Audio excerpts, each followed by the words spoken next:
Hey everybody, Rebecca with Square One Nutrition here.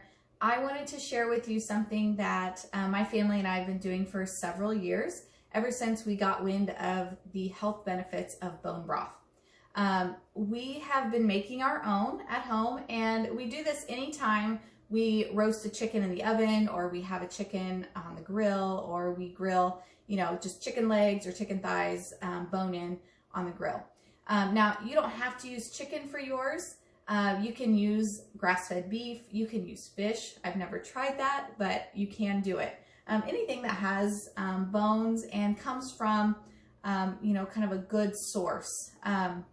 So pastured chicken is the best kind to use. But all you have to do is collect the bones and put them into a slow cooker, which is pretty simple, right? Rather than putting them in the trash can, you put them in the slow cooker. And you're going to just add a splash of vinegar. I like to use apple cider vinegar, but you can use regular. Either one works just fine.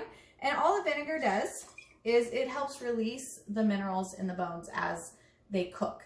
The other thing you'll want to add is enough water to cover the top of the bones.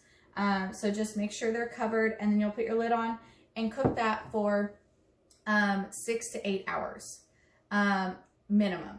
At our house, we tend to cook it a little bit longer. We'll do 12 or 24. So it's a really easy thing to do overnight, have it cook all night, and then in the morning you have bone broth ready to go.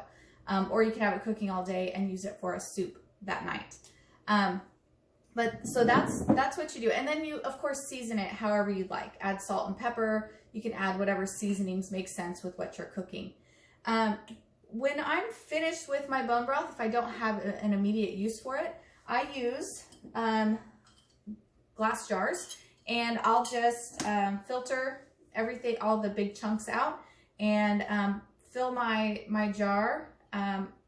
If I'm going to freeze it, I don't fill it all the way, so there's some room for expansion. But if you're just putting this into the fridge to use in a couple of days, you can just fill it as full as you'd like. You can also use Rubbermaid or Tupperware containers for that.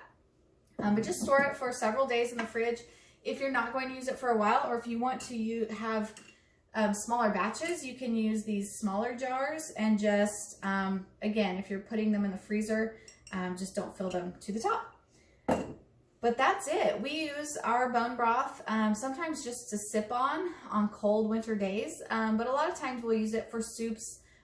We'll cook our vegetables in it, or we'll cook our rice or our quinoa in it. And you get all kinds of good health benefits, and it's super easy. So I hope you can try it, and if you have any questions, let me know. Thanks. I'll see you in the next video.